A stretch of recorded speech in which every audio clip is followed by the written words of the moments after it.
The Fantasy Six-Pack Hour. With your hosts, Joe Bond. You're awful. And AJ Applegarth. It's Sin Shu Chu. It's a mouthful. All right. Welcome to the Fantasy Six-Pack Hour. My name is Joe Bond, founder of FantasySixPack.net. With me, as usual, the Wolfman himself, AJ Applegarth. What's up, man? I feel like I should be doing some kind of wolf call, but I won't, because we already have a three-man Wolfpack show. So yeah, they can have it. I'll leave it with them. All right. So we got our second of our division previews for the fantasy baseball draft shows. Last week we did AL East with Alex Fast. Go back and check that one out if you haven't watched it. And then this week we're going to be doing the AL Central. Before we jump into that, though, just want to remind everybody, subscribe and follow us on YouTube, Periscope, wherever you listen, Spotify, iTunes, you name it, we're there. So we appreciate your support. And before we jump on with our guest, AJ, let's do our beer of the week. What do you think? Yes. Beer. All right, AJ, what you got going on? Well, I myself am drinking a local to me now brewery beer called Sweet Emulsion from Bog Turtle Brewery here in the heart of Rising Sun, Maryland. And we went up there last week. My wife surprised me with my sister's birthday present was a couple of growlers from this place. So all very good beers. This is a double IPA, I believe. I think it's around 9%. But I have it literally on tap in my man can mini keg, which I can't move my camera and show you right now because then I would really piss Jeff off. I was going to say, I can lift it up and just do this. So this is the man can. Nice. Shameless Solid plug. work. Nice, man. All right, so I'm drinking an Aslan Brewing Company double Starfish IPA. It's a good one, man. 8.3%. It's one of their like better beers that they have. I know our friend Jason talks about these a lot. I gave it a 4.5 on Untapped. It's just really smooth, even though it's sort of heavy. It's smooth as well, but it's not like so bitter that you just like it just like smacks you in the face. It's just a really good solid IPA. I like it a lot. So, all right, jump into our AL Central preview here. Before we do that, though, we gotta make sure we bring on our guest, longtime fantasy baseball and football writer here at Fantasy Six Pack. Was in the top 30 overall for the fantasy football expert accuracy contest over at Fantasy Pros. Was in the top 10 for a while, landed in the top 10 a few times over, for week 2 for the weekly as well. Dennis Sosic, how's it going, man? How you doing, Joe? How you doing, AJ? Good, buddy. Good, man. Glad to have you here. I know you are a AL Central fan, Cleveland fan, so let's get into this if you're ready, man. Absolutely. Let's do it. All right. So Cleveland Indians, new to the team this year, notable additions here. Eddie Rosario over from the Twins. It's kind of an interesting one. Ahmed Rosario as well. And then I put Andres Jimenez on there just because right now RosterResource has him as a starter. We'll see if that really happens, but right now it's a notable addition just because he's going to get playing time. But speaking of that playing time, the starting lineup here is Cesar Hernandez, Jose Ramirez, Eddie Rosario, Franmil Reyes, Josh Naylor, Roberto Perez, and then Andres Jimenez, Oscar Mercado, and Daniel Johnson. And then pitching, which is the strength of this team, in my opinion, Shane Bieber, Zach Plesac, Aaron Savale, Triston McKenzie, and Logan Allen. And they've got probably guys waiting to come up as well. They just always seem like they've got guys. So, AJ, lead the way with the first question, man. All right, will do. So, being an Indians fan, the first question here is obviously in regards to the loss of Francisco Lindor. I mean, Dennis, what does this loss do to the rest of this offense, and especially Jose Ramirez? Yeah, I was kind of depressed about losing Lindor. He was the heart and soul of the team, and his charisma led the team. And losing him is going to kill the offense. We didn't have that much of an offense anyways, and losing him is going to make it a lot worse. I think Jose Ramirez will be fine. He's still a top 10 pick in fantasy. He was the AL MVP runner-up last year. So I think he'll be fine in the lineup. But the rest of the lineup, I'm really worried about. I mean, Cesar Hernandez is a decent hitter on top of the order. He led the AL with 20 doubles last season. And Rosario is a 20-homer guy. He does well at Progressive Field.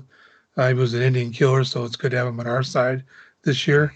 But the rest of the lineup, I'm a little worried about that. After Reyes at 4, we got a lot of question marks. Yeah, indeed. I do like the 2, 3, 4 that they've got projected right now. Cesar Hernandez is just kind of a guy in my opinion, but he can make it work at the top. If they want to swap him to 2 and lead off with Jose Ramirez, that might be okay as well. But yeah, the offense in general is going to struggle. Sorry. Yeah, it'd be interesting to see if maybe some RBI totals fall without Lindor there, kind of setting the table there. But speaking of, the offense struggling, let's focus on this pitching staff a little bit. We obviously know Bieber's a stud. We all like Plesac as well. Triston McKenzie is a guy who's kind of interesting. So, he came up and was fantastic in his short time last season. 3.25 ERA. 42 Ks in 33 1/3 innings. What can we honestly expect from him in 2021, though? Yeah, I think fantasy managers have to love what they saw last year from McKenzie. I mean, his best pitches are his 86-mile slider to go with the 2.7 curveball that goes 80 miles an hour. I mean, he needs to be more consistent, like most young pitchers do. But he has a plus command. He's only averaged 2.7 walks, but he also averages 11 strikeouts per 9 in his 5 seasons as a pro. The biggest concern I think I have with McKenzie would be his durability. He missed all of 2019 with the upper back issue, so he needs to prove he can hold up for a full season. And hopefully, as he develops, physically, he should be able to withstand the rigors of the season, and hopefully vault up to SP2 for the Indians, or I should say the Cleveland baseball team. Yeah, I guess the one worry I guess the one worry I have of him is that his home run rate was pretty high, and then his BABIP was super low. So it feels like both of those things are going against him. And if they, the BABIP, if the BABIP normalizes, then it's going to get worse. And if he doesn't correct the home run rate, then his ERA could skyrocket into the mid 4s, even maybe higher. And I see a lot of projections here have him at the lowest 4.1, at the highest 4.8. Actually 4.9. Sorry, Zips has him at 4.9. I mean, thoughts on that? Yeah, I think there'll be a lot of some growing pains earlier in the season, but I think he'll develop into at least the 3, SP3 or hopefully SP2, because I think we're going to need as much pitching as we can get. Keep saying we, the Cleveland team. Yeah, I know what you meant. Hard to come on and talk about the team you root for. Right. Keep saying we. It's all good. All right. Well, moving on here. Well, staying in the bullpen, we've got Brad Hand, now no longer in town as well. James Karinchak came in last year and he actually played really well, especially when Hand was struggling and or injured. Do you think Karinchak can actually carry the load as the closer this year, or are you expecting some others to mix in for saves? Yeah, I think he'll be. They're going to use him as a closer for sure this year. I mean, he pitched in 27 games last year. He had a 2.67 ERA, 1.11 WHIP, and he had a tremendous 17.7 strikeouts per nine, which is obviously phenomenal. So he's one of the guys I'll be targeting in my fantasy leagues this year. Hopefully, he's not as well known out of Cleveland. So hopefully, he'll be someone who's available for me in my drafts. All right. Any thoughts, Joe? Not really. I kind of just pick the end of the litter here when it comes to closers. So yeah, perhaps he'll be there for me as well. I go maybe, one guy early and then just kind of figure it out as the season goes on. I also don't play in a lot of only saves leagues, so I can go out and get like the really good guys who can get me great ratios, and I know they're going to get me great ratios and things like that, and holds. So I'm fine there. So let's move over here to the White Sox. All right, producer Jeff's team here. So AJ, go ahead and take it away, man. So new to the team this year, we've got Adam Eaton, which I believe this is actually a return to the team, if I'm not mistaken. Yeah, that's what I thought. I was like, not really new to the team, new this year. Lance Lynn. Yeah. Lance Lynn and Liam Hendricks. So of these three guys, I am a little intrigued by Lance Lynn. He's kind of had a bit of an up and down career, in my opinion, but lately he's been pretty solid now that he seems to be healthy. Dennis, do you have any thoughts on Lynn for the White Sox? Yeah, I mean, Lance Lynn is extremely durable. He was posted close to 300 innings in the last two full seasons with the ERA under 3.5, averaged 14 wins, 9 strikeouts per nine throughout his career. But the one issue I have with Lynn is he gives up the long ball at 1.4 homers per nine. That's like the seventh worst in the league last season. And that was pitching at a pitcher-friendly park in Globe Life Field. Now he's going to the guaranteed rate field, which is give up the 7 most home runs in baseball last year. So I'm thinking more of a bust candidate than someone I'll be worried about getting in my drafts this year. Yeah, it's interesting you brought up that home run rate because he had a .91 the season before when they were at the old stadium, which was a hitter-friendly park. Then they go to pitcher-friendly park and 1.4. That's just very odd. Again, last year was just an odd season, so it's hard to, it's hard to take all of last season fully. It's just, I don't know. This is a weird one for me. So anyway, go ahead, AJ. Yeah. So looking at their lineup here, we've got Tim Anderson leading off. We've got new/old/ welcome back Cotter, Adam Eaton. Second, we got Yasmani Grandal. At 3, we got Jose Abreu and cleanup. Eloy Jimenez at 5. Yon Makata. Luis Robert, I believe. It is Robert. Okay, that's what it's. I mean, it's spelled how it sounds. So, try to get fancy. It sounds how it's spelled. I mean, whatever. It's. You would think I would know better since it's my dad's name. But coming in at the 8th spot, you got Adam Engel, and then closing everything out here in the 9 hole, you got Nick Madrigal. Interesting lineup. Lots of young talent here. And then so, not young, mean, but also awesome. Yeah. So go for it. You don't want to do the pitchers? Do I know? Oh yeah. Shit. Just kidding. Sorry, I'm a little thirsty. Yes, pitchers. I'm going to drink like the pitchers instead. Now. We got Lucas Giolito at the 1, Dallas Keuchel, Lance Lynn, who we already talked about. Dylan Cease, who's a pretty highly touted prospect for them coming in And then you got Carlos Rodon. Be interesting to see if he can actually pitch more than 5 innings this year. Jeff says no. All right, so let's get to the first question here. I kind of alluded to the first question here. Jose Abreu. Ooh, baby, did he have a hell of a 2020. The one guy who actually liked 2020. 60 games, 60 RBI. Yeah, that happened. 19 home runs, 43 runs, 317 batting average, his highest since his rookie season. I mean, just remarkable what this guy did last year. 60 game season, though. I mean, how much are we,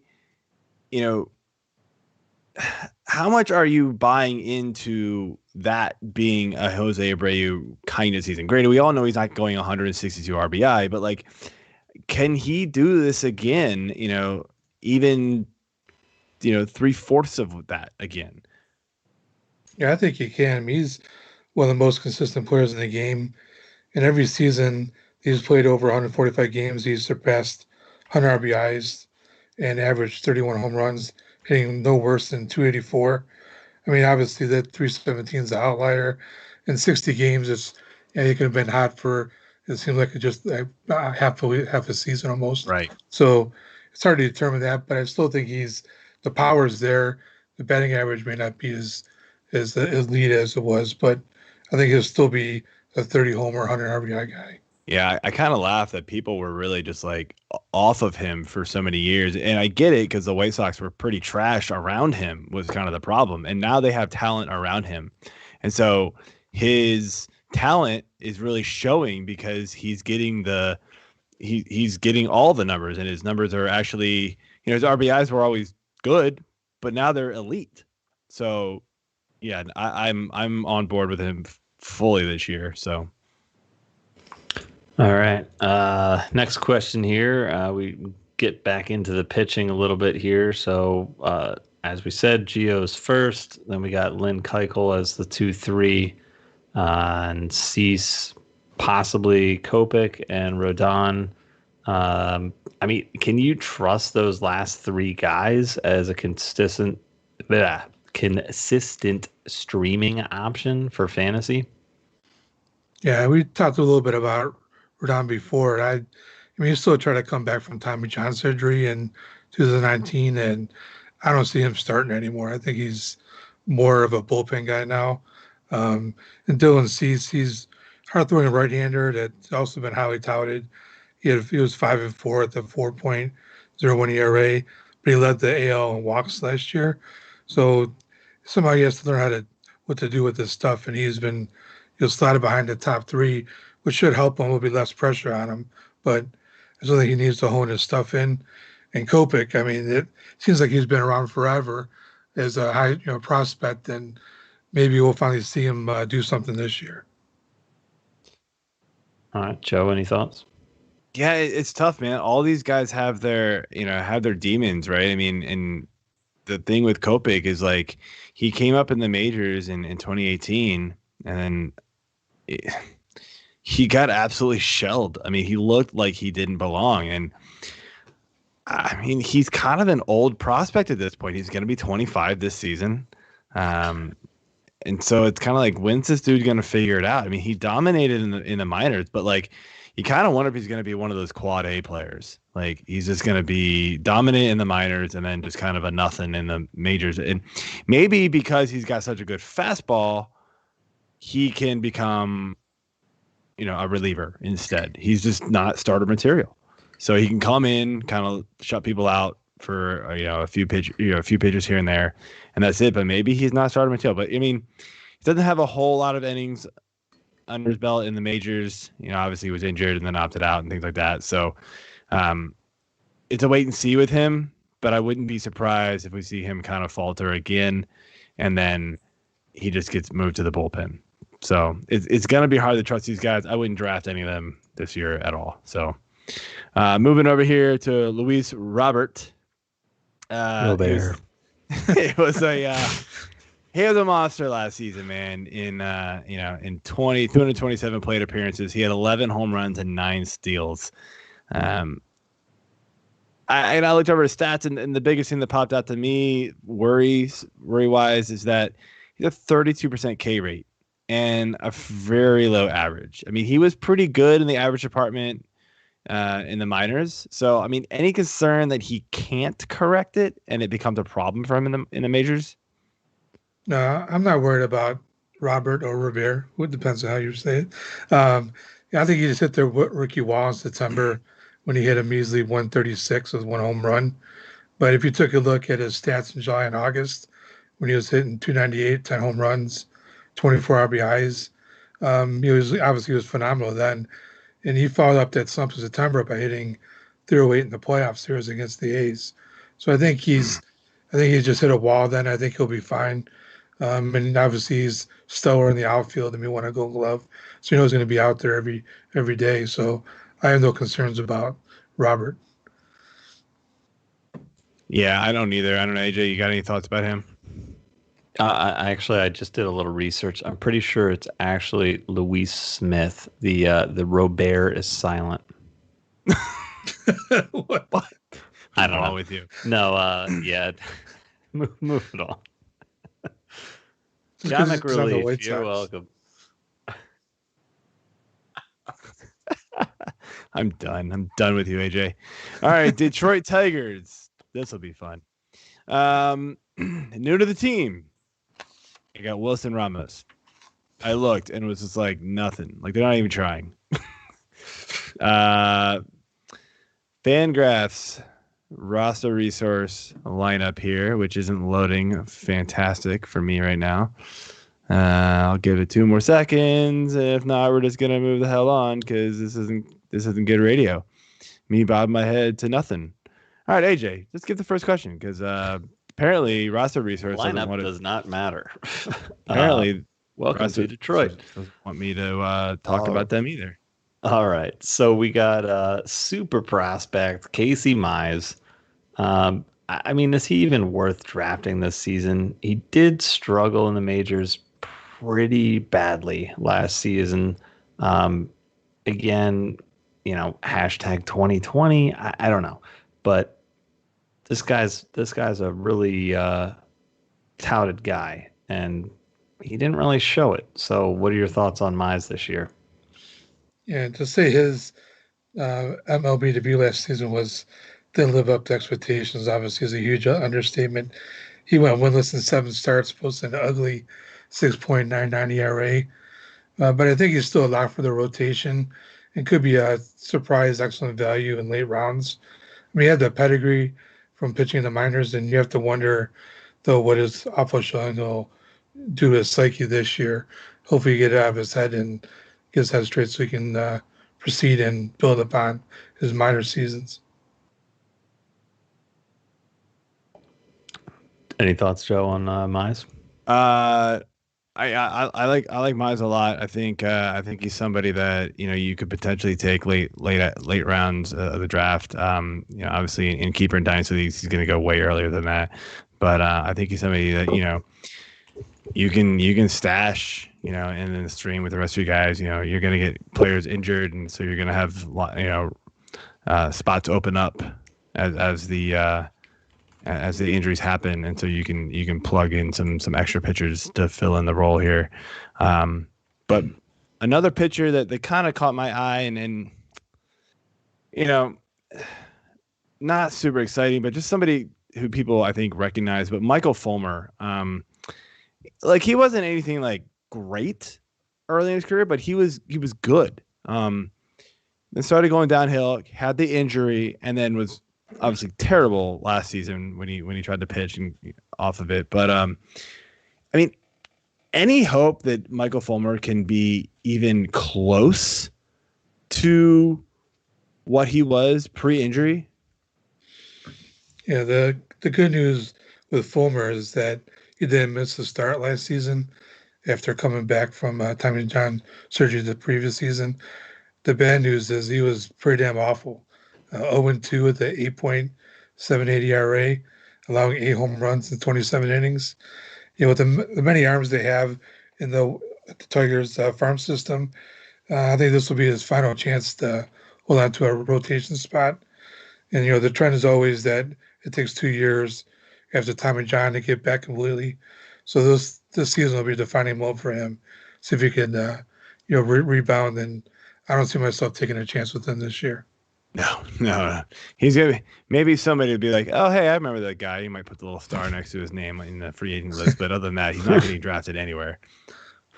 There's going to be somebody that decides, hey, I remember this guy, and then ends up taking a bunch of the players ahead of him and just pushing them down the list, but forgetting to push him way, way down the list. And then they'll get stuck drafting him on an auto draft. Watch. It'll probably be me. The past experience? Or? Yeah, exactly. Hold on, guys. I'll be right back. I got to go to the bathroom and get a beer and some Cheetos. And what the hell is Michael Fulmer doing on my team? Anyway. Okay, so dipping back into some prospect talk here, we've got Isaac Paredes. What exactly do you see as his ceiling this year? One point he was being discussed as one of the top prospects in the game, but that shine's pretty much worn off at this point. So, what are you seeing with Paredes? Yeah, he started off on fire, but then reality kicked in, and you saw him finishing hitting 220. He struck out 24 times last season. He only had 22 hits and 100 at bats. He has some pop in his bat, but not enough for me to take a chance on him this year. What about in a dynasty league? Would you be targeting him for maybe down the line, or? There's even some talk that he may be with the second base as well, which is kind of weird, but he's put that in the minors. But I think Tigers will start him at third and see if he can hit. I kind of have my reservations about him succeeding as a hitter. Yeah, I'm not really in on him either. I've actually been offered him in a few trades in Dynasty, and I've just been like, I just don't feel it. Like, it doesn't feel like the power is there for him. He's hitting, just over 10 every season in the minors. And I know we see sometimes the power comes late for some of these guys, but it just the batting profile for him doesn't show that really the power is coming. And then, obviously he came up last year, and again, he's young, but he really did struggle. So I'm not really in on him. It's unfortunate because he really was being touted as a huge prospect at one point. So, but all right, let's move on here to the Kansas City Royals. AJ, how about it? All right, KC, what's up, Marsh? All right, new to the team, we got play fantasy. Carlos Santana. I know he doesn't, but I had to give him a shout out. Carlos Santana working his way through the Central here. We got Michael Taylor, Hanser Alberto, Mike Minor, and apparently now we have Andrew Benintendi. Mm-hmm. Newly traded to the Royals. So let's dip into that for a second. To me, Benintendi never lived up to his billing. What are your thoughts on this new get for the Royals, Dennis? Yeah, like you said, he never prospered like he was supposed to. He had hit 290 in 2018. That was his peak. He never lived up to that afterwards. And I think Chino Sr. will help him. Will probably be taking over left field for now that Alex Gordon retired, but he has a chance to revive his career. In KC. Hopefully he can do that. But all signs show that he's not as good as he thinks he is, and not as good as fantasy managers hope he would be. Yeah, he's been a disappointment on multiple teams of mine for about 4 years now. So I've moved on. Joe, any thoughts on the Nintendo trade? Yeah, he was a guy who had 2020 year in his second season ever, and so people were like, "Oh my god, this guy's gonna be awesome," and then no, not gonna happen, guys. Unfortunately, so I mean, everybody bought into him, including me. It's the profile was there for him, and he was on a good team, and now Boston seems to be selling everybody, which is kind of weird. They have they have some of the most money in baseball. I don't really understand what they're doing. Who knows? But it is what it is. Let's move on here to our questions for the Royals. First question here. Sal Perez, man. He's been one of the best fantasy catchers in the game, basically due to his, Iron Man-like approach to playing games at this position. He racks up more innings, more games behind the plate than anybody back there. And because of it, he racks up counting stats. Look, he's a solid hitter, and he hits for plenty of power for that position. The average isn't, average is pretty good as well. But like he's turning 31, and at some point, the bottom falls out pretty quickly for catchers. Are you worried about him this season at age 33, where he's being drafted? It's around 90 for overall ADP. Yeah, I mean, like you said, catchers so is a jackpot with that position. You don't know what you're going to get sometimes. So he's pretty concrete with what he's going to give you every year. He's going to be durable, but like you said, he's 31 years old, and with catchers, that's a lot of wear and tear. He missed some time last year with COVID, and he had some serious injury with his eye. So even still, he still led the team in home runs. Then when he came back from that in September, he was outstanding. He had 7 home runs in September, so he was phenomenal. But just like he's bound to decline, just like we all are as we get older. But I think you got everyone is every year you're going to draft a bust. I think I'd rather take my chances that he's going to prove he can do it again before he doesn't. Yeah. Anything else? I feel like as a catcher, it's not a good injury if you have an eye injury and cannot see a ball coming at you 90 plus miles an hour. So, yeah. But no, I do like Perez. I think if he's hanging around there later, I might try to dip into that well, just for the reasons that you mentioned. I mean, he's a guy who plays the position that is most likely only going to play 3 to 4 days a week, yet they find ways to get him in more than that. And, that's very helpful from a fantasy standpoint. So that's about all I got on that. But moving on. Okay, I mean, we got to just brace ourselves for the elephant in the room of Whit Merrifield.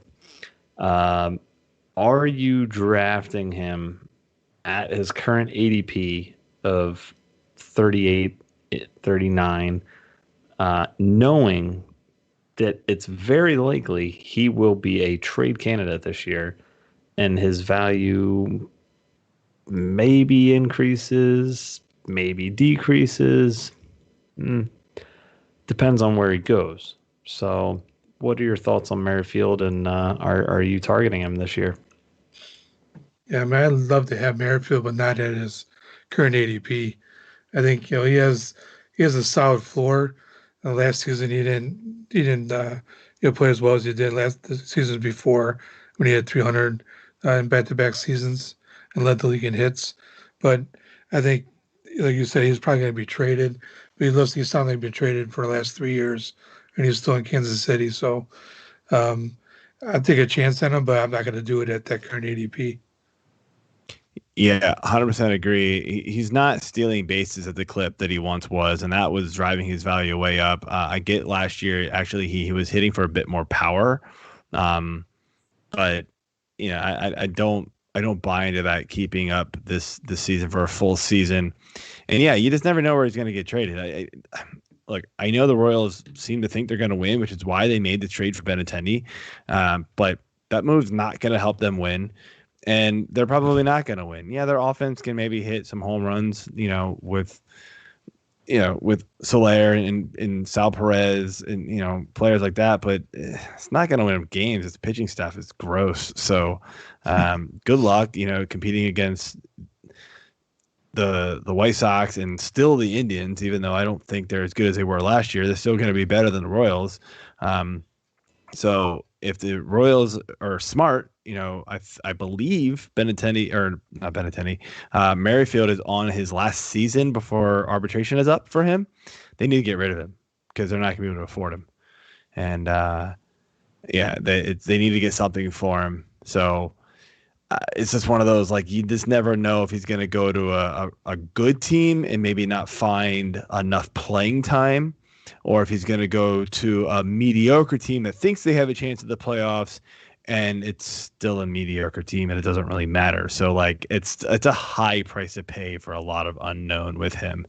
So I'm out unless he falls a round or two. So, speaking of the pitching staff here, the last question we've got for the Royals, the projections do not have a single Royal projected to have an ERA below 4. Yeah, right? That was great. That was fantastic. Is there even remotely anyone interesting on this team for fantasy? If I had a gun in my head, there's one pitcher that I would somewhat consider. That'd be a Brady Singer. You get a 4.06 ERA in 12 starts. He made a jump to the majors after just one season between A+ and AA ball. He showed out in his last 4 starts with a 2.73 ERA, and he struck out 25 batters in 24 innings in those starts. So he showed that he was improving throughout the year, and I think that he would continue that. I mean, whether you're not going to get them, obviously, that many wins in Kansas City, but I think he can give you some stats, and he may be someone I would stream in the ideal matchup. So I kind of thought you might go Mike Minor, because he's the guy who comes to my mind because of what he did 2 years ago. And then I think even the year before that, and again, as we all know, Fangraphs is down, and I haven't pulled up Baseball Reference yet because if you look at Minor's stats from 2017 when he actually donned a Royals jersey, yeah, I mean, okay, 6-6, great, but ZRA was 255, a WHIP just over 1.2. And that was in 77 2/3 innings pitched. He was coming out of the bullpen then. Yeah. That's why I think he'll do when he comes here too. Yeah. I don't think so. I think he's going to pitch in the rotation. I think he's solidified himself. He had come off of like 2 or 3 straight years of like he couldn't pitch. So when Kansas City got him that year, they were like, go to the bullpen and figure yourself out.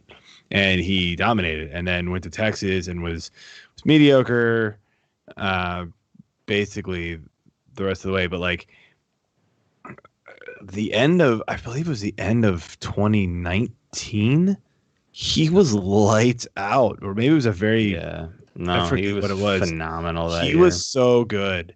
I actually ended up trading for him in a dynasty league to win that league that year because I was just like, I just need pitching.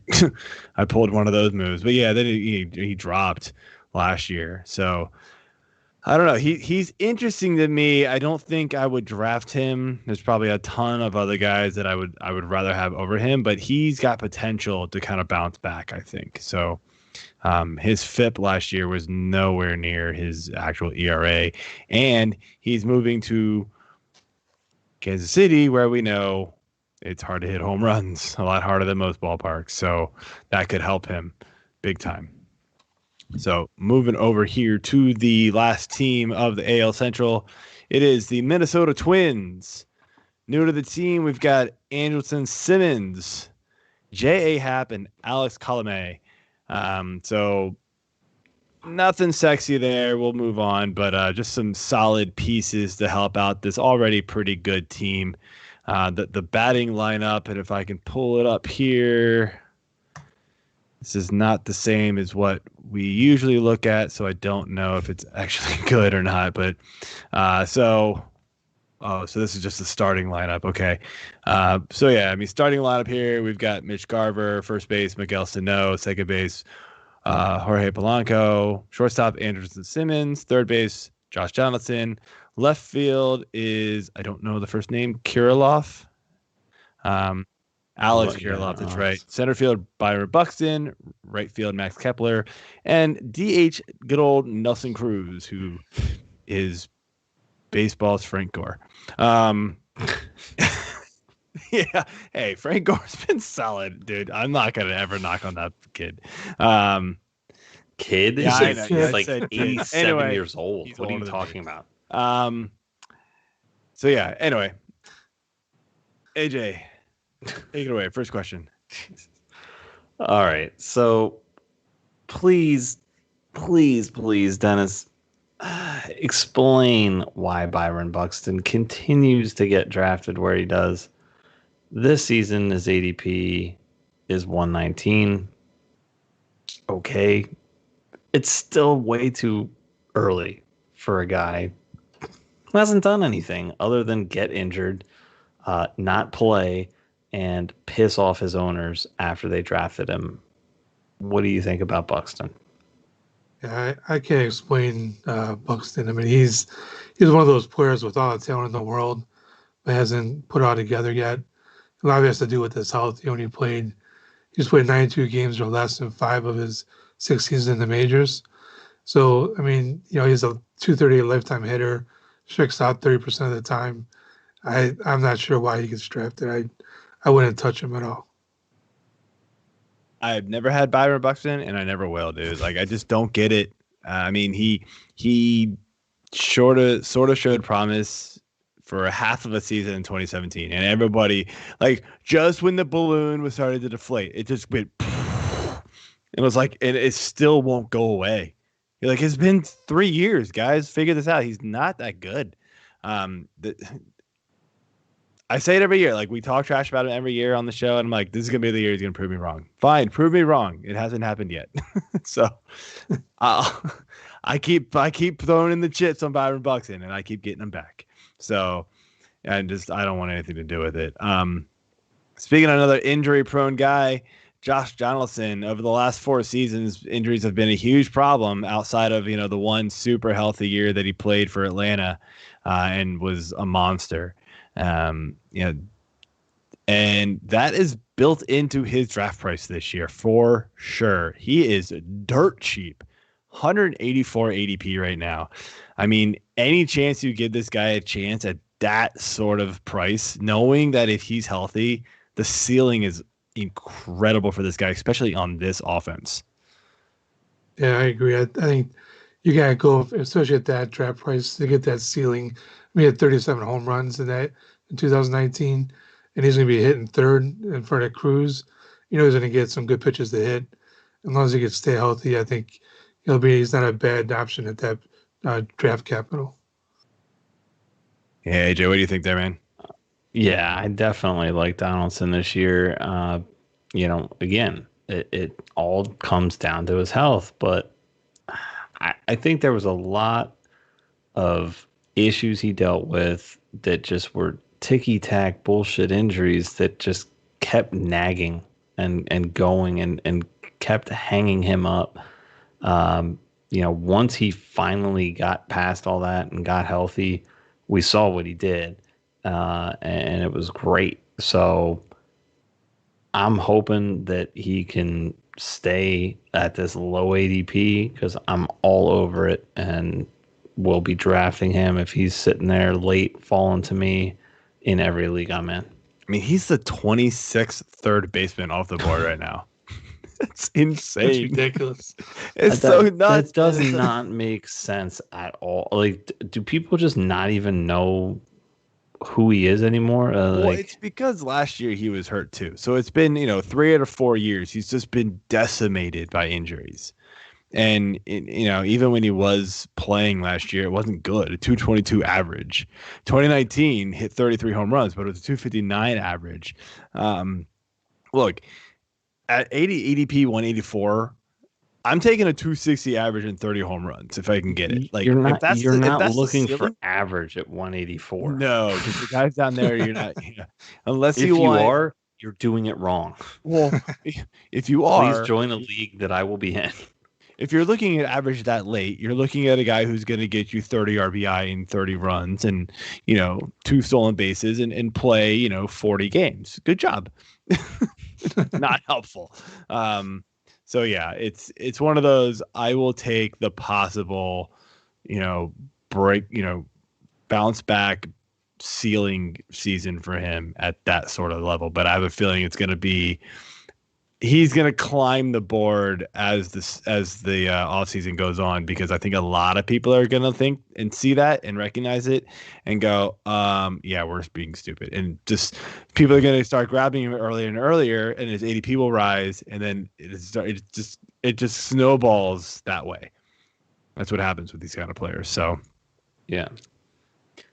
All right. So back with the Twins yet again.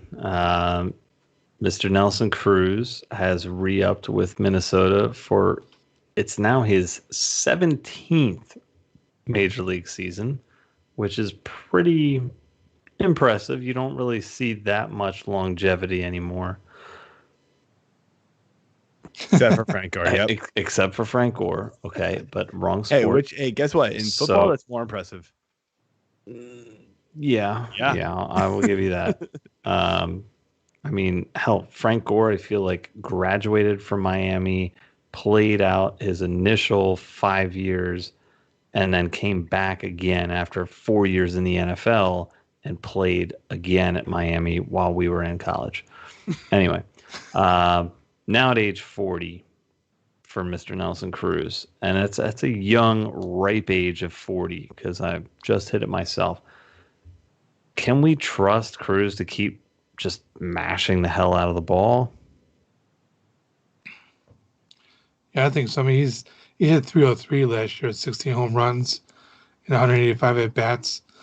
I think I'm taking a chance on Cruz until he gives me a reason not to. I mean, no player in the majors hit more home runs over the last 7 seasons than Cruz. So I'm going to take my chances that he's going to continue doing that until he doesn't. Yeah, the only thing that hurts with Nelson Cruz is that he does have that DH only. So it's utility only, and that's such a brutal position to have only one, only have eligibility at, because it just limits your lineup flexibility. And that's a big reason for success in a lot of leagues, especially daily lineup leagues, is having that lineup flexibility where you can move guys in and out and just collect stats. But Cruz is good enough to kind of overcome that if he really can keep that, 35 to 40 home run streak going. It's just been amazing for him. I think I've been kind of buying in on the fact that it's going to end for a long time, but it just hasn't. So, no. Well, I mean, it's been absolutely crazy how hard he hits the ball. He's looked at, early on as a potential injury guy and this and that, back 10, 11 years ago. Okay, yeah, I get it. He played 128 games in 2009, 108 games in 2010, 124 in 2011. I mean, he still hit 33 homers, 22 homers, 29 homers in those 3 seasons, respectively. Ever since then, he's really played, aside from 2013, but he still managed 27 homers in 109 games played. I mean, that's like basically 2/3 of the season, and he's hitting nearly 30 homers. I mean, all this guy does is just go out and crush the living hell out of the ball. So, yeah, I'm all over having him, even though it is a limited position eligibility. If I play in a league with 2 utilities, you're damn right I'm going after him pretty freaking early so his to ADP, fill one of those. His ADP gets higher to me in weekly lineup leagues and best ball leagues. Yeah. So in Raz Slam, that is run by the Raz Ball guys, it's a best ball style format, so you don't have to set a lineup. It's just whoever's best that week. Nelson Cruz is probably going to go 2 rounds higher than his ADP right now. And it should, because deservedly so. Yeah. So, all right, Dennis, we like to finish up the show for each of these division previews with our standings projection for this division. So go ahead first, man. I have a feeling we're all going to have the same thing, maybe with 1 or 2 teams swapped, but probably won't be much. All right, well, I got Chicago White Sox winning the division. They got a young team with a lot of potential, and now they got La Russa managing. Hopefully, he can stay off the sauce and manage into a title. I'm getting those Deweys. I got the Twins in second. Cleveland baseball team third, Kansas City, and then Detroit. All right, AJ, you got anything different there? Do you know who I am? I'm Tony fucking La Russa. Was that awesome? Why are you pulling me over for an autograph? Really, dick? Yeah. He's a Hall of Famer. Not the best signing. I could see that actually being their downfall, dude, is having Tony La Russa. Let's be honest, but I still like this team. I mean, I'm pretty dead on with that. I do think the Twins will come up and win it, take the division. Like we said, Nelson Cruz, Josh Donaldson getting up there in age, but, this could be a bit of a swan song performance for Cruz.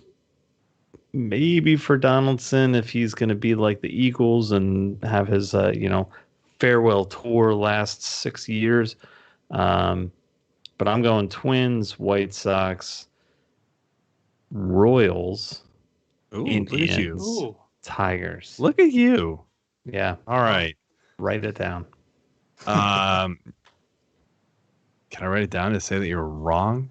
Because I'm spot on with Dennis there. Actually, it's White Sox, Twins, Indians, Royals, Tigers. I like this White Sox offense, and I think the pitching is solid enough to get them that division. I think the Indians would have been a close second had they not traded away Lindor. But since they gave him away, that just hurts that offense too much, and there's a few too many question marks in the back end of that rotation. Now, if MacKenzie and guys like that can be studs, then fine. I think they move up to second, possibly winning the division. The Twins, I'm just not sure they had the pitching. That's my problem with them. I think that's where they fall. Like, the offense is fantastic. I just don't think they have the pitching to really carry it. We didn't even talk about pitching, and there's a reason for that. This team is like, because it's that good. No. This is like the Orioles when they were like winning divisions and nobody thought they should, because their offense was just stellar and the defense and the pitching just kind of worked out. I mean, so if that happens, then fine. You're looking at Kenta Maeda. You're looking at Jose Barrios. You're looking at Michael Pintar Pineda. You're looking at Happ. I mean, come on, Hap, dude.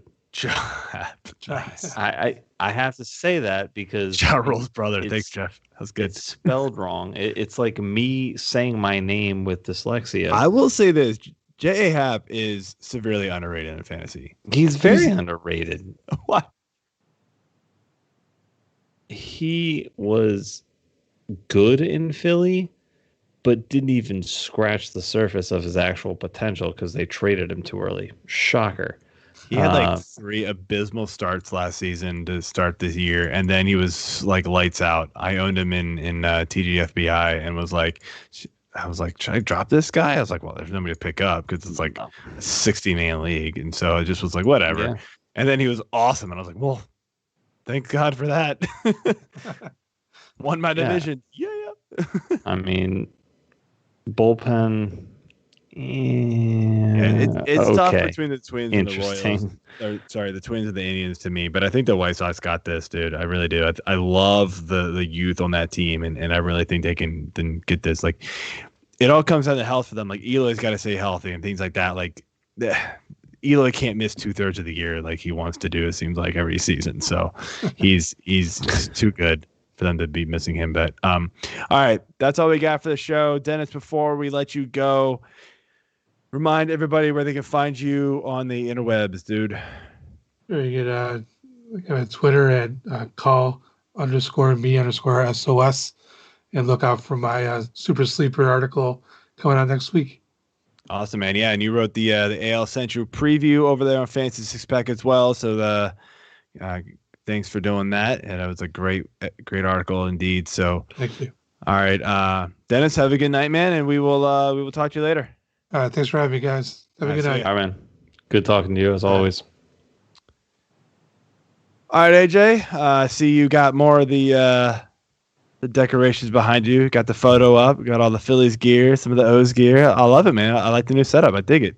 That's why I was late. Liar. I'll be 5 minutes. Well, part of it was, all right, shit, it's 8:58, and my one daughter's still awake. Okay, I need to go upstairs with her. That might be, sounds like a you problem. It was definitely a me problem, because I was sitting here futzing with my desk and my setup and whatever else, and I haven't even really looked at my laptop, which is over here and looking pretty good and whatnot, but I don't even care about you, Acer and Gary. Mm-hmm. I got the main screen right here, and I'm good. Shut up with your socks. Jeff's showing the White Sox hat, saying "Go Sox." He's got some Cleveland hat as well. Queen I know that City, too. But son. Yeah, he's saying St. "Go Sox." Paul. Huge St. White Sox Paul. fan over here as our producer. But all right, man, that's White it Sox. for the show. White Thanks for Sox. tuning in White this week. Sox. Again, go subscribe and follow us on whatever platform you listen to us on. We appreciate it. And follow me at F6P_Joe. AJ, what's yours? Follow me at Applegarth Algar. It's a Wheel of Fortune before and after. For those of you who like Wheel of Fortune, the before is my entire last name. The after is Garth effing Algar from Wayne's World. You're welcome. Mm-hmm. Gotta give the credit to my wife. She's the one that came up with it. All right, good stuff, man. And our producer Jeff Hicks. I forgot his new Twitter handle, so I'd say go follow him, but I don't remember it. He says no. I disagree, but it's okay. It's